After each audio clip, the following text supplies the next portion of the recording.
how to turn on or turn off call barring for all incoming calls on Samsung Galaxy S26, S26 Plus or Ultra.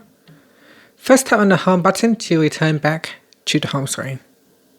Now on the home screen, open up the phone app. Then tap on the More button and choose Settings. In Call Settings, we then scroll down.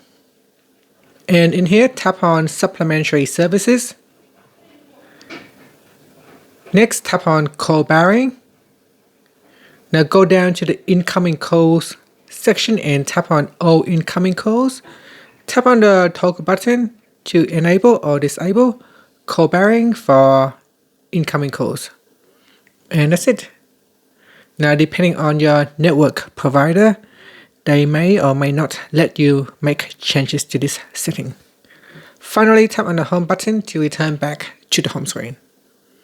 And that's it. Thank you for watching this video. If you find it helpful, please like and subscribe to my channel for more videos.